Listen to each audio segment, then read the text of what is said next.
Oi, professor. Então, eu venho aqui apresentar a segunda parte da minha atividade de recuperação, onde eu vou falar um pouco sobre os motores e os modos de controle de velocidade. Então, eu escolhi falar sobre o motor de excitação separada, onde nele eu alimento separadamente a armadura e o campo, e por isso eu acho mais fácil de enxergar os modos de controle de velocidade por ele. Então, essa é a fórmula que descreve a velocidade nele e essa é a fórmula que descreve a corrente. Então, se a gente observa que a velocidade dele é a tensão entregue aos terminais da armadura menos a queda de resistência na armadura sobre a constante construtiva da máquina vezes a constante de construção da máquina, perdão, vezes o fluxo do campo eletromagnético.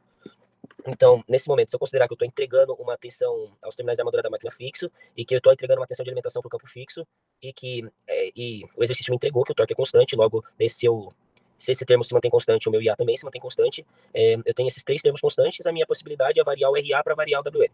Eu posso variar o RA colocando uma resistência em série com a armadura, aumentando a resistência da armadura, logo aumentando a queda de tensão na armadura.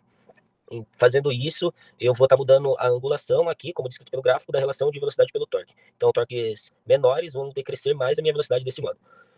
Um modelo de controle de velocidade que serve para trabalhar com velocidades abaixo da nominal, perdão. Ela é o mais barato dos três, porém, na prática, o que está acontecendo é que eu estou jogando energia fora, então ele é o menos eficiente, né? Na questão da eficiência, ele é o pior. Outro modo de variação de velocidade é variar o VT, né? Então, agora, lá, se eu considerar que eu não estou variando o RA, eu posso variar o VT. É outro modo de mudar o meu WM.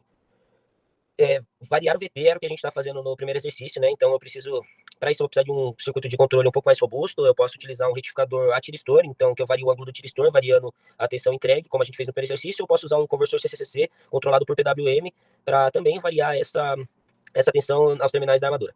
E variar a tensão terminal da armadura significa, na verdade, que eu estou variando a tensão a vazio, então eu apresento retas paralelas que têm velocidades a vazios diferentes. Por isso que eu faço a modificação da reta característica da velocidade pelo torque. É assim que eu vario, né, a velocidade desse modo.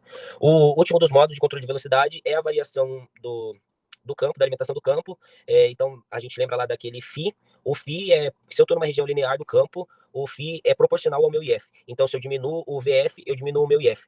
Aqui, a diminuição do VF aqui vai gerar uma diminuição do meu IF, diminuindo o fluxo, fazendo com que eu divida isso daqui por um número menor.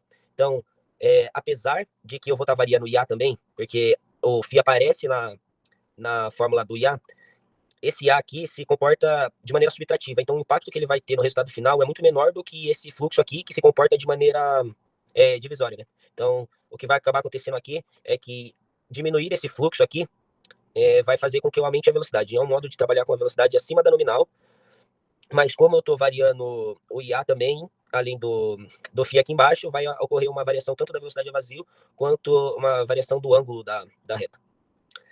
Trabalhar com enfraquecimento de campo é o único modo de trabalhar com velocidades acima da velocidade nominal, mas ele apresenta alguns problemas. Primeiro é que eu posso perder o campo, então perder o campo aqui, fazer com que o meu campo tenda a zero, vai fazer com que a minha velocidade tenda ao infinito, o que é um problema. A gente sabe que a máquina não vai chegar em velocidades infinitas, o que vai acontecer, na verdade, é que ela vai quebrar, ela vai acelerar muito e vai quebrar. Outro problema também é o esforço que a variação de IF causa no IA. Diminuir um pouco a minha corrente do campo, perdão, diminuir um pouco a corrente do campo para trabalhar em velocidades acima da nominal, esforçam muito a minha corrente na armadura, esforçando muito aquela queda de tensão e causando perda de eficiência novamente. Então, daí o segundo motor que eu escolhi falar sobre foi o motor shunt. A matemática dele é descrita como da mesma forma que o motor de excitação separada. A diferença está de que VT é alimentado da mesma forma que é alimentado com o mesmo valor que ele é alimentado em paralelo com o VF. Como eles estão em paralelo, a mesma alimentação alimenta os dois.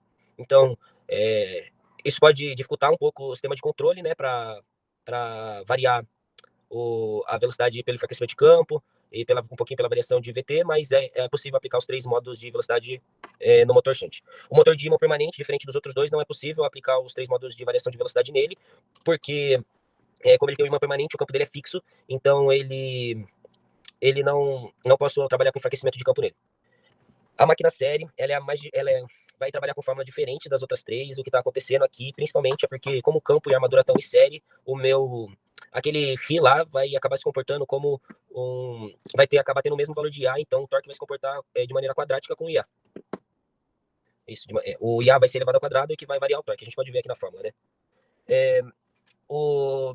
Nesse motor série é possível aplicar os três modos de controle de velocidade da mesma forma, e esse motor é marcado por um alto torque de partida. A curva que demonstra a sua característica, ela é assim, o que demonstra esse torque de partida super alto.